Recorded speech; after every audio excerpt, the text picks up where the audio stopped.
Now that we are well into fall and winter is quickly approaching, the days are getting shorter and running in daylight is becoming harder.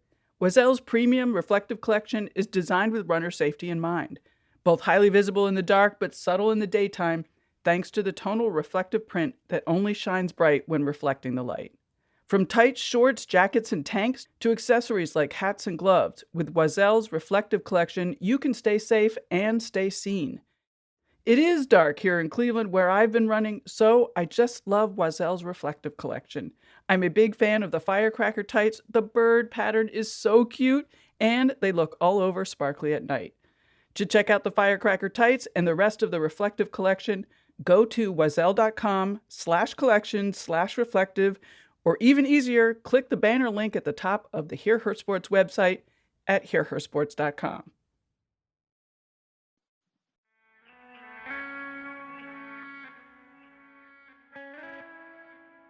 Hello and welcome to everybody. This is Hear Her Sports, the podcast of long-form, intimate profiles of female athletes breaking boundaries, speaking up, and living with power and confidence. I am your host, Elizabeth Emery.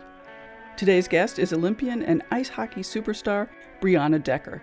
She was very generous talking about playing with boys growing up, what the recent USA hockey training camp was like, dealing with all the uncertainty of COVID, and her incredible work developing the game for future generations through her coaching and her foundation, Brianna Decker Endowment for Girls Hockey. Before we get going, because I'm talking to an Olympian this week, I want to tell you about Keep the Flame Alive, the podcast for fans of the Olympics and Paralympics. The two hosts, Jill and Allison, not only talk to athletes, but give you all aspects of the games, how sports work, history, interviews with people behind the scenes, which have been some of my favorites, and up-to-date news on what's going on, which has been particularly helpful during the pandemic when changes are so frequent. And I also listen because it's another sporty podcast produced and hosted by women. Find them at flamealive.com on your favorite podcast app and at Flame Alive Pod on all the socials. And finally, a big thanks to our new Patreon supporters. I so appreciate you. If you too are interested in supporting the podcast and all we do to bring you voices of female athletes speaking up, go to patreon.com/hearhersports. Well, let's meet Brianna. With me here today is American ice hockey star forward Brianna Decker. Brianna represented the U.S. in 2 Olympic Games, where she won gold in 2018 and silver in 2014. Played in 7 World Championships, winning gold in 6 of those, and 10 Four-Nation Cups, and won 12 Nations Invitational Tournament Series. She is also a 2-time winner of the Bob Allen Women's Player of the Year Award, a 2-time CWHL Clarkson Cup winner. In 2016, Brianna helped the Boston Pride win the Isabel Cup, was 2-time NWHL Most Valuable Player, and 2012 Patty Kazmaier Memorial Award winner, and played on the University of Wisconsin Division I National Championship team in 2011. Brianna has been playing hockey at an international level for almost 20 years, and she has been an assistant coach for the U.S. Under-18 Women's National Team since 2018. Brianna is currently playing with the Professional Women's Hockey Players Association Calgary Region team. Welcome, Brianna. It is really an honor to have you here today. I'm looking forward to meeting you and talking women's hockey, which is definitely in a state of change these days. Yeah, thanks for having me. I'm looking forward to this. Well, let's start with a bit of introduction of what you're up to and maybe where you are.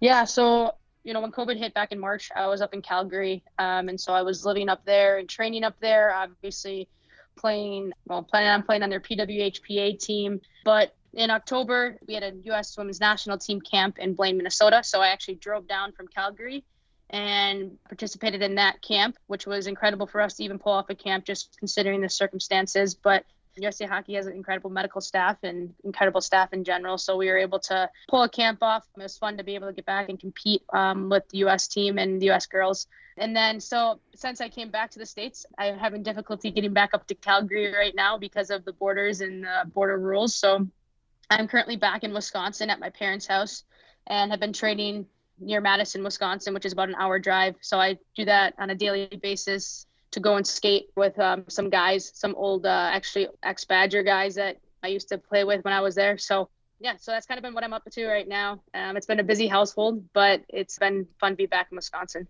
Yeah, I hadn't thought about the difficulty of getting back to Canada? Yeah, so typically when I played in the CWHL team when I was up in Calgary, we were on a work permit. But the PWHPA, we're not supplied that at the moment. And so I'm just working on trying to get a work visa, helping out at a certain academy up there. So hopefully that goes through. But at the moment, I'm content being back in Wisconsin. I haven't been back here for this long in probably, 11 years. So it feels good to be back more than just a week to visit family. Yeah, maybe one of the bonuses of COVID. Yeah. Sometimes it's a plus side to it, I guess. So you mentioned training. What kind of training are you doing? Like, what's your week like when you're, what's your week like of training?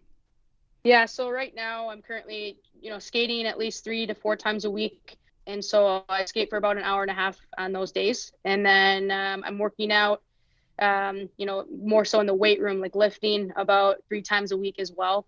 And then I'm into Pilates at the moment too. So I do Pilates once or twice a week. So with all of that, it gives me at least 1 day off a week. I try to take 2 days off just because I'm a little older. So I'd like to have a little bit more rest time as well. But right now it's just been that I had to obviously get a few different items for my parents' gym downstairs in the basement. I had to order a bike or two. So it keeps me busy though. I love training. It's my job, but I don't definitely, don't look at it as a job. I look at it as something that's going to, create an opportunity for me to hopefully win another gold medal. Yeah. You mentioned rest days. On your rest days, do you take completely off? Like you sit on the couch and watch TV? Well, it depends. It depends how, how my body feels. I really obviously am in tune with how my body feels, but I typically go for at least, 2 to 3 mile walk. I got a puppy in the spring, so she keeps me pretty busy as far as being active. She's a border collie, so definitely needs that exercise. So I typically go for a long walk. It's definitely a great way to recover your body as well. Are there any sort of surprising or maybe surprising conditioning or abilities that are important to you that you're always focused on maintaining and keeping up with? Yeah, I mean, I think, as I've gotten older, I've realized, I'm going to hop into the mental side of the game a little bit now, because I think right now mentally it's really tough with all, the schedule with COVID. And that's one thing that I keep up on. I just want to make sure that my mental game is continuing to grow during this period. You can work on your mental game. You can prepare yourself during these off times, but it's hard to test those mental gains because we're not having games. We're not having consistent practices with a team. And so that's one thing that's been tough, but I've been able to find ways to be creative to continually mentally compete with myself. Talk a little bit more detail about what kind of mental training that you're doing and why it's important, like at what time in the competitions it becomes important. Yeah, I mean, you look at, for us, it's, the Olympics every 4 years. We train every day for that. But, everyone tunes into that final game and talk about a pressured situation that you got to be mentally prepared for. So on a daily basis, I challenge myself. I compete with myself, whether it's on the bike, if I can get a certain amount of miles on a bike in a certain amount of time on a weekly basis or on a daily basis. I like to challenge myself that way. I like to challenge my leadership abilities as well, as far as reaching out to teammates, seeing how they are, checking in with them, and seeing if I can challenge them in certain ways so that we're kind of continuously growing as a program as well. And so from a mental standpoint, the way I check in, I journal a lot. I write things down at the end of the night, how I feel, on a weekly basis. I'll write down things of what I want to get out of the week, because that way I'm staying in check mentally and physically throughout the week. Oh, that's good. Yeah, I'm terrible at journaling at night. Yeah, I mean, I got to do it before 8:00. Otherwise, I'm going to be sleeping soon. So that's a good thing. Yeah, maybe I'm just waiting too long. I heard it was in a podcast. Oh, it was a women's hockey podcast that you recorded in October. And, you talked about motivation. And one of the things that you said really struck me. You said that you came across thoughts of what's the point? And that thought crossed my mind recently, and so it definitely struck me. But also, I think in these COVID days, things are changing so quickly. So I was curious to sort of check in and see what your motivation is like now, which, we're about maybe 1.5, 2 months since that recording. Yeah, I think, I had mentioned that in one of my podcasts, because I was, you get to a point where you're like, okay, like I'm training for a camp and now this camp gets canceled, and I'm training for I don't train for camp, right? But I'm training for something bigger than that. But like you're preparing, you're trying to peak at the right times for these camps, these tryouts, and then they get canceled. And so it was frustrating. And I think right now the thing that has helped me is a change of scenery. I think going from Calgary to Wisconsin, and then now I'm skating with different groups of guys, and they're all in the same boat, whether they're prepping for their professional teams overseas or their pro season for the NHL or semi-pro seasons. It's great to be around a lot of people who are in the same boat, and obviously same sport, but just different sex. And so my motivation has gone up since I've been home because of seeing that everyone else is in the same boat and being around a lot more people. But there are some challenges. I've recognized that a lot of my team, obviously all my teammates are in the same boat as too. I think checking in with them on a daily basis, seeing how their training is going, whether it's one or two people, the same people every other week. I think those are things that have helped me get through and be more motivated. Yeah. Yeah. It is hard when you're not competing and, you're not around your normal crew. Absolutely. Yeah. It's been difficult times, but, I think also a lot of us girls who play in the PWHPA, we're used to having a heavier training load than we are competing load. This might be a little bit different for college kids, they're used to more game schedules and having a couple games every week. And right now, I think they're not having that because of the COVID situation. So for us, we're used to doing more training than anything. That's interesting. I want to go back just to, you talked about the Olympics and being in like a super high pressure situation. Is there any way to describe what it's like to be in that kind of game, with such pressure? It's a tough situation probably to describe, and you don't realize it until you're in it. So, I go back to like going into the 2014 Olympics, my first Olympics. I was like, all right, I'm ready for this. I felt like I prepared myself. And, and then you get into that game and you're like, holy crap, like this is a huge deal. It's so much pressure. It's one game. It's every shift matters mentality. You can make mistakes, but your mistakes can't lead to opportunities for the other team. You have to make up for them. So there's a lot of pressure every shift. And, that's where I talk about my mental game became a huge part of my game, because after 2014 Olympics, I realized that the difference between winning and losing isn't how strong players are, or your opponent is compared to you guys, or how skilled your opponent is compared to our team.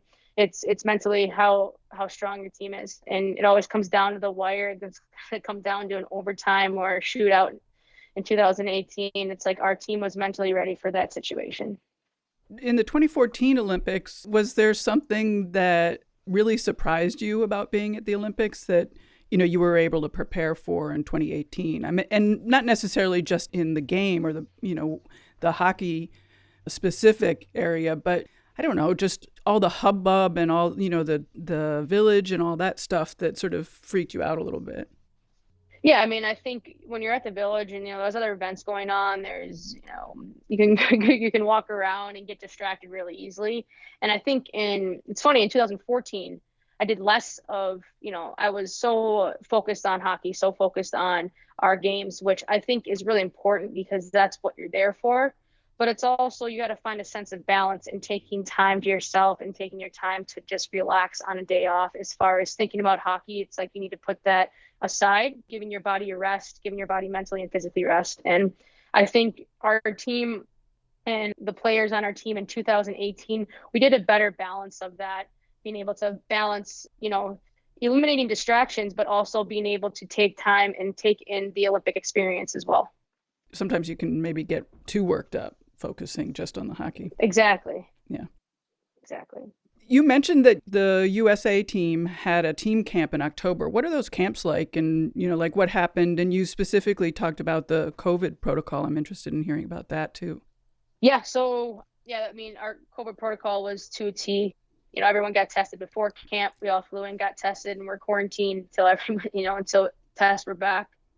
And we it was about a week-long camp, so 5 to 7 days. I can't remember exactly, but we skated about 8 to 9 times in 5 days. I think that's what it was. And so it's a lot of time on the ice. We had a lot of games against each other, so we had inter-squad scrimmages. And they're competitive, but it was great to be out there with girls, and we had a good mix between veteran players and experienced players, and then newcomers and rookie players coming in to our program. So all around, I think we got a lot out of the camp as far as players. And I think staff was able to see players and watch players and see how they've trained over the last 8 months or so since COVID hit. Mm-hmm. Is there something that camp was selecting for? Is there something coming up? I mean, I know that the Worlds are coming up, but that's not for quite a while. Yeah, World Championships aren't until end of March, beginning of April, but we're hopefully playing against Canada, series against Canada, in the upcoming year here, end of January or February. Usually we have series against Canada, so we're hopefully going to be able to pull those off depending on the COVID situation. So that was kind of, a way for the coaches to check in and see how we were doing. So that's kind of a tryout for that a little bit. And what else is coming up in 2021? 2021, we eventually, obviously we'll have world championships, but everything's up in the air, but we're going to have Olympic tryouts at some point. Right. And we're not sure when those are going to be held yet. Since I've been on the team, we've had Olympic tryouts in June. We've had Olympic tryouts in August before. So it's kind of up in the air, and we'll just see what happens depending on the COVID situation. And sorry, I'm not up to date on this, but are the Winter Olympics going to be held in 2022? They're going to stay on schedule. So as of right now, they're on schedule. And okay. So, yeah, as far as we know, I think everything will be gauged too on how the Summer Olympics go this summer.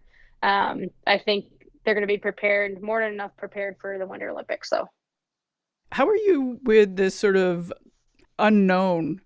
Everything is sort of shifting all the time, and, you don't know what's coming up. How are you with that? Yeah, I think it's tough. It's a tough situation. The unknown is tough, but the way I've been able to get through it is that the thing that doesn't change is what I'm doing to prepare myself for the 2022 Olympics. And that's, every day I got to train still, and every day I have to take care of my body, get my rest. And so I've been able to just focus on a day-to-day basis instead of looking too far ahead, because at points during this whole thing, I have looked too far ahead, and it's kind of frustrating and disappointing in some ways. And so the more I just focus on day-to-day, that's the way I've been able to get through things. Do you have a coach? Somebody telling you what to do every day, basically. Oh, no, I'm on my own for that, because, with our head coach for our national team, they're mostly they're involved anytime. I can reach out to him anytime, but usually at camps is when, the staff is more involved. But other than that, we're responsible. We hold ourselves accountable and each other accountable during these times when we're away from each other. Here's another brief mention about our Patreon. As a supporter, you can get access to exclusive content, hand-printed frameable quotes said by guests on episodes, and opportunity to ask guests follow-up questions, along with our absolute gratitude and some other perks. There are several levels of support to sign up for. At the $5 Gear Up level and above, you will get access to exclusive audio content each month. I love the February track, with 2 coaches joining me to talk about intervals. Find us at patreon.com/hearhersports, or link from the Patreon page on our website, hearhersports.com. Now, let's get back to Brianna.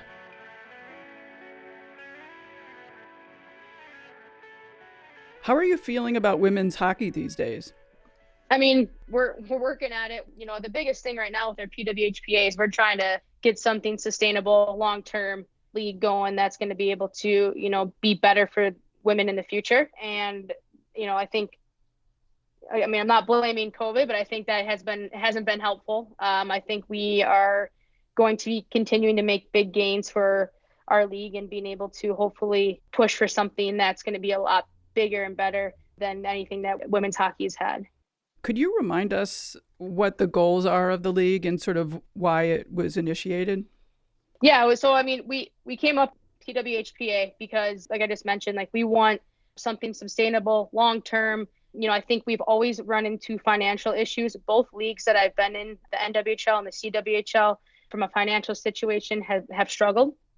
I think, we want something that's going to be reliable and something that women's hockey deserves. I look at the PWHPA, and when we have our showcases, there's at least, at a certain game, there's about 15 players who have played in at least one Olympics, and there's so many Olympians on the ice, and it's great competition, and we want to increase that visibility in the correct manner. And the PWHPA has that lined up correctly, I believe. And right now the games are played as part of the Dream Tour. What's that been like? Yep. I mean, pre-pandemic. Pretend we don't have a pandemic. Pre-pandemic. Like they've been great. We've stopped in different cities where, NHL teams have helped us and backed us up. Their players association or their, players alumni associations have helped in those certain areas. I remember pre-pandemic, we were down in Arizona and they just did a phenomenal job hosting us down there. And, I think it's just having the NHL support is what's going to move us forward in the right direction, I believe, just from people think about finances more than anything, but I just think about from a marketing standpoint and from a visibility standpoint, it will be very helpful for us to have them back us up. Sure. And what have the crowds been like at the games? They've been really good. We have played in small venues though, so it's a little bit different. We play in smaller rinks, but you have the fans that know who we are and follow us individually, but follow us as teams too, and hop on whatever team is playing that weekend. I think the PWHPA and Jana Hefford's done a really good job at organizing this all, in a short amount of time. And I think, this year without the pandemic, this year would have been a really great year for the Players Association to take a big step forward. Let's look maybe 5 years down the line. What are you hoping to see in this league, in the PWHPA? And, very specifically, what goals are there? Yeah, I mean, we hopefully have a substantial financial backing. I hope that we have support from the NHL and being able to have, 6 to 8 teams having little things like having our own locker room in certain rinks and then being able to, travel appropriately, not busing 8-10 hours. Hopefully we can be able to fly as a team, whether it's commercial or charter. Charter is probably a little bit too big of a step there, but we ask for like the smallest things, having a weight room in the same rink, having our laundry done. Like those are things that are done in college for us, that we don't have to worry about on a daily basis. And so it's small things that I look at 5 years from now, just having things be easier for us and having us, if I want to play professional women's hockey, that can be my job. And I don't have to worry about, working a night shift or working all day and then going to practice like a lot of the players do in our association right now. Are you trying to get a minimum salary for players? Yeah. I mean, we're trying, we want to be able to, like I said, financially support us in a way that we don't have to work another job, right. Or if we have to, maybe a part-time. But I look at like these players, I'm lucky enough to be on the national team and, training is my job. Like I said, I don't need to have another job at the moment. But these players who are working full time and then going to practice and then, they're going away on the weekends to play in showcase games and then they're getting up and getting back, late on Sunday nights and then have to wake up early Monday mornings. Like those are the players that we're trying to work this to be able to become something bigger so they don't have to have that. Yeah. I mean, I think for maybe fans, it's sometimes hard to realize what a big deal that is when you're training full time and then also having to work full time. It makes it very difficult. Yeah, absolutely. So I give a lot of those girls credit and I hope that we can figure something out. Our generation right now in the PWHPA, we're working for that younger generation that's coming up, those college girls that are going to be graduating and they can have somewhere great to play in North America. Yeah, I mean, I think it's really interesting that, a lot of the guests that I speak to, I've mentioned this before, that a lot of the guests that I speak to, are doing a lot of work to make it better for the younger players. And I noticed that you have a Brianna Decker endowment for girls hockey. Talk about that maybe. Yeah, so I created this endowment I think it's been a couple of years now or a year or so ago. When I'm back in Wisconsin, I realized the lack of support there is for women's hockey and girls hockey in our area. I grew up playing boys hockey and I loved it. I have 3 brothers, so I loved playing boys hockey, but I was like, there's no reason why there can't be supported girls programs. Financially, they struggle. And so I created an endowment that every year a youth girls team around Wisconsin can apply for the grant and it will help them, pay for jerseys, pay for ice times. They can, it can help pay for equipment. If they're, their program, the girls need equipment, they can do whatever they want with the money that's going to be useful. But I just wanted to help grow the game in my state. And that was my way of giving back. Like I said, I played Waukesha Warhawks boys hockey, and I was like, this would be awesome to have a girls program that could be fully supported and not have to worry about things financially. And the endowment has taken off, and I'm looking forward to putting more time and effort into it when I'm done playing, and hopefully taking bigger steps and being able to support women's hockey, even in the central district area, Midwest, to then hopefully around the country. And you're also coaching the US U18, is it U18 team? Yep. Yeah, the U18 team. How has that been, and are you liking that? Yeah, so I'm on my third year, or this would have been my third year on staff as an assistant coach, and it's been incredible. I was a U18 player myself back in 2008 and 2009, and so it's kind of come full circle. The most incredible part about coaching these girls is I'm literally coaching girls that are going to eventually, take my spot or fill the shoes of, I should say, the skates per se, of the players that are on our national team right now. And so it's amazing to work with girls who are so dedicated, wanting to get better every single day. And it's fun to be able to put my focus into coaching. And I've learned a lot from coaching to help me as a player as well. Like what? You see the game differently. Every coach that I've had growing up till now has been like, coaches see the game differently as a player, whether it's spacing on the ice as far as like playmaking abilities, you see things differently as a coach.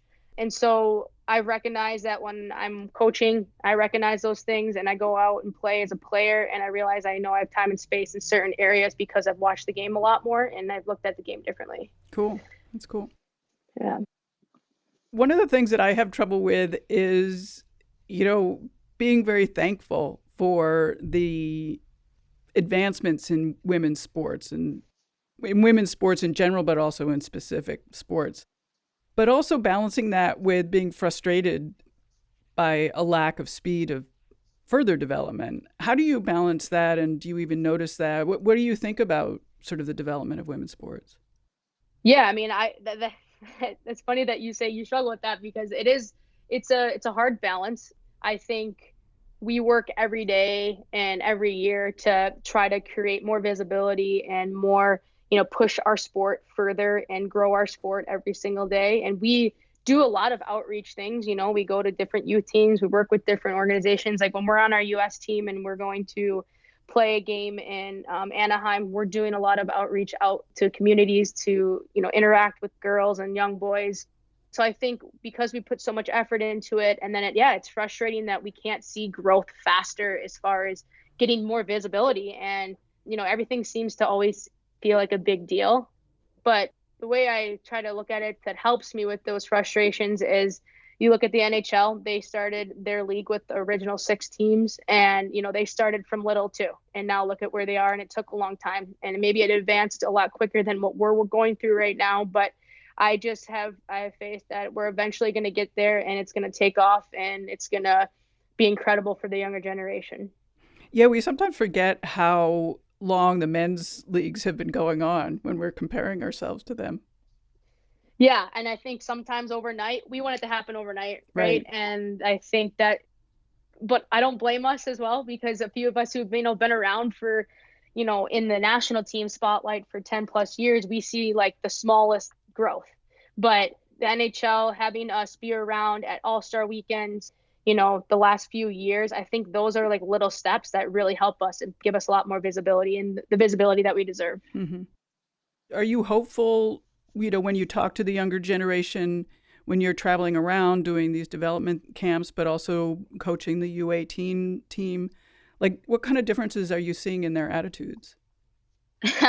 That's always an interesting question. When I'm coaching U18 girls, it's a lot different than when I was around. I think the girls are different. The younger generation is different. The one thing that I've realized is that when I was a U18er, and, all of us U18 girls would come from our programs, and we were, the top 2 or 3, we didn't come into the program acting that way. We were like, okay, now we're surrounded by a bunch of all-stars, and we have to compete for spots and compete to be, the best team in the world. Whereas I think sometimes you go to these camps and U18ers come from their best, they're the best on their teams that they come from, and they act like they're the best. on this U18 team. And it's just funny. It's a younger generation, I think, to have that attitude. But the one thing I do think is great is that they have that confidence. And I think, when I first got on the U18 team, it was, that confidence was maybe down a little bit. You're shy, you're unfamiliar, and these young girls come in with a little bit of confidence. And I think that confidence will push them through to the next level if they keep a humble side of that as well. Yeah, I like hearing that they have more confidence. Yeah. Can we talk about height? You're 5'4". Do you feel short? I mean, the reason I'm asking is because I'm 5'4" too. And I've always felt like, real athletes are taller than that. So I love meeting shorter athletes. They say great things come in small packages, right? So 5'4" is the way to go. But I'm technically 5'3". I do 5'4" because I'm on the ice. So I have skates on, so that gives me a little bit of height. But yeah, I don't worry about my height. I never have. I'm always like, I can be as strong as someone who's 5'9" out there, 5'11". So I never really looked at it as a disadvantage. I've looked at it as an opportunity for me to show what I'm made of. Cool. I think a lot about training with men. And when you were a kid, do you remember I suspect you had that I have to keep up kind of mentality. Do you remember that? Yeah, I think when I was younger, playing with the guys, I feel like a lot of girls talk about, it was really tough and the guys were mean or they didn't let me fit in. And I really never had an issue with the boys teams that I played on. I was really fortunate. The guys were great. They respected me. They wanted me to go in drills with them. They wanted me to be on their line. I just had an immense amount of respect from the guys that I played with.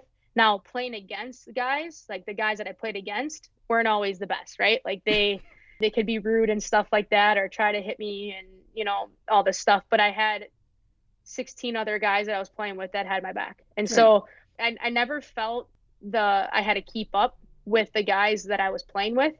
But I had two older brothers that I was always by. And I think I always had that mentality of I got to keep up and try to beat them type thing. Do you remember before you started playing on a team with your brothers and other guys, what it was like to play with your brothers? I mean, that's a long time ago now. Yeah. I mean, yeah, I forget how it was to play with the guys in some sense. I played my first full season of girls hockey was in 9th grade. So that was when I went to Shattuck St. Mary's. So I played all the way through middle school and stuff with guys teams. But, my brothers, they pushed me and they made me the competitive player that I am today, whether it was outside playing street hockey or outside playing baseball in the backyard or jumping on the trampoline, who can jump higher, just certain things like that. They always made me compete for everything. And that's why I feel like I'm so competitive now.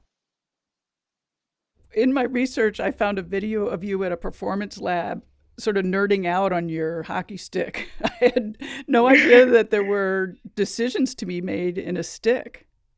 Yeah, I mean, that's just an example of how technology's come such a long way with, sticks and equipment that we all use.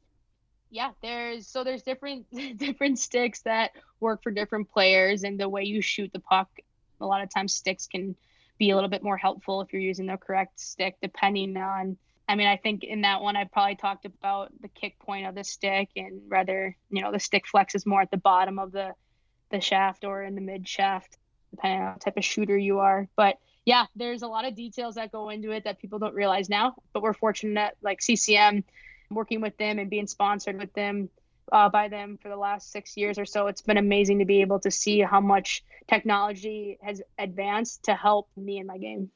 That's cool. Are there other pieces of equipment where you're making choices like that?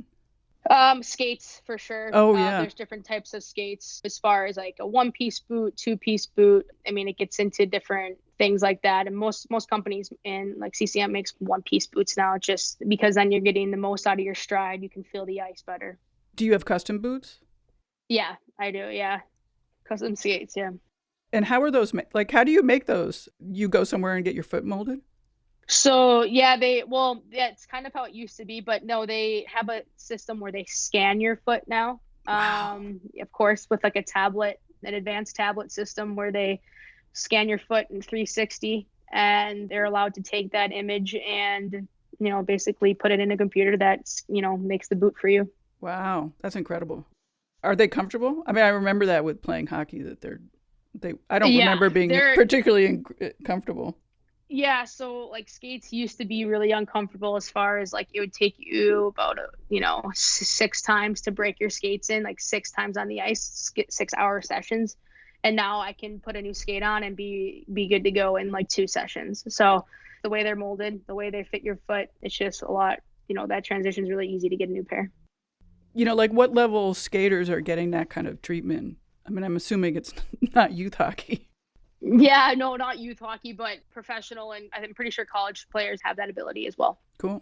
That's cool. Well, anything that we didn't get to that you think is important? I mean, there's so much we could talk about, but what's important to you? No, I mean, honestly, when I do podcasts and you guys leave it open-ended, I think the one thing that I always like make sure I talk about is, just being grateful and thankful for every opportunity that I've had. And without like my family and my parents giving me the opportunity, making sacrifices for me to be able to go to prep school at Shattuck St. Mary's, things like that, I wouldn't be where I am today without those guys. So I just appreciate how much support and how great my parents have been as far as balancing being supportive, but also making things challenging for me as well. So that's kind of how I leave it. How did you get started in hockey, and how did you end up going to hockey school or hockey boarding school? Yeah, so my brothers got me into hockey. That's why I started playing. My 2 older brothers did. And then, like I said, I played boys youth hockey around Waukesha, Wisconsin. But there were also obviously a couple other girls who played boys hockey as well. So a couple older girls, one particular, Emily Kranz, made the decision to go to prep school at Shattuck St. Mary's when she was in 9th grade or 10th grade or something like that. And I like idolized her growing up. I wanted to be like her. She was older than me. And so after my 8th grade season with the boys, our team kind of disbanded. So I was either going to have to drive to Chicago and play on a team there from my parents' house, which was like a 2-hour drive, or drive to Madison, which is about an hour and a half, and play on that team. So with my other brothers playing sports and my younger brother in travel hockey, it was just going to be a lot for my parents. And so we looked into Shattuck St. Mary's, and Emily was there. And so I was like, let's do it. Like, if we can afford it, like, let's try to get me to go there. And it has been, people ask me what was a changing point in my career, and that going to Shattuck was that. Without that, I wouldn't be where I am. Were you at that point? You were already pretty good, I suspect. I mean, I don't know. I mean, I never thought about it that way. I thought about, I've always tried to be one of the better players on my team through hard work and effort every single day and every time I'm on the ice. But going to Shattuck, like I said, that was gonna be my first full season of girls, and I knew I was going to be surrounded by a lot of good players. And I was a freshman in high school, and I was going to be going up against high school seniors. I always played up, always played a level up growing up, but this was going to be a huge step for me if I had made that top team, which fortunately I did. But it was just, I knew it was going to be a tough transition. What are your goals going forward? And those can be personal or hockey related. Yeah, I think going forward from a hockey standpoint, obviously making the next Olympic team for 2022, and then obviously winning a gold medal at the next Olympics. I think now that I've won one, it's like you want nothing more than to come back with a gold medal again. And then personally, I think continue to grow the game, continue to make the situation from the professional level easier for younger players and the younger generation. Like I said earlier in the podcast, just, being able to further my endowment, get more involved with that, and get more hype around that. I think I have a great thing that I've had USA Hockey help me develop, and I'm looking forward to putting more time and effort into that. What can fans do to help you, to help hockey? To help hockey, I think just the more visibility, the more fans that come and support us, I think that's what's going to drive us forward. The more fans we can fit in a building, the better. And I think we have a lot of great fans out there who are dedicated, who travel hours to come watch us play, and we couldn't appreciate those fans more. And we love having fans in the building. There's nothing better than playing in front of fans. So I think just their continued support for women's hockey is what's going to help. Great. Well, thank you so much. Really appreciate it. Absolutely. It was fun talking to you. Yes, you as well, Elizabeth. Thanks for listening. If you enjoyed this episode, please text a link to listen to your favorite sporty friend, or even just a note about it and about Brianna. Word of mouth always helps the show to grow. For every episode, there are links to things we talked about in the conversation on the show notes page elizabeth@hearhersports.com. Stay in touch, send an email to elizabeth@hearhersports.com, or join us on social @hearhersports. Stay up to date on upcoming episodes by subscribing on Apple Podcasts, Overcast, Spotify, Stitcher, or wherever you listen to your podcasts. While 44% of athletes are women, only 4% of the media coverage is about women. Hear Her Sports aims to shift the scale while inspiring women to be their best. I hope you all are staying as healthy as you can, getting outside, wearing a mask, and being kind to yourselves in these continuing rough days. A special hello and thank you to mothers who have unfairly and overwhelmingly taken the brunt of the pandemic stress. Until next time, this is Elizabeth Emery for Hear Her Sports. Bye-bye.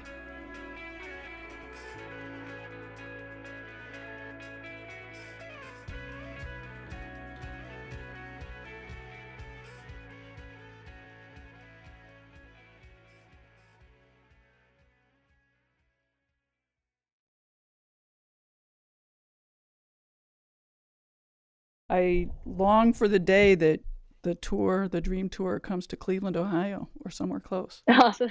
Yeah. Well, maybe. I don't know. The closest I bet you would come to Cleveland would probably be like Columbus area. And I know that's not too close, but it's a couple hours. I feel like Columbus would have like a good, I think just because of their arena district and how it is there for the Jackets, I think it would be a really good spot for us to hold something. What about Buffalo? Buffalo's not that far either. Yeah, I know Buffalo's not far. That probably is more realistic actually than Columbus at this point. So that's right, because it's on the border. You just get a lot of fans back and forth. So. Yeah. Women's Running Stories, where we explore the intersection between running and life. Because every woman who is committed to a running journey has a story to tell, and this is where you'll find those stories. I am host and producer Cherie Louise Turner. I'm a 53-year-old runner, and together with original music by musician and runner Cormac O'Regan, we bring these inspirational stories to life. Please join us to fuel your adventures.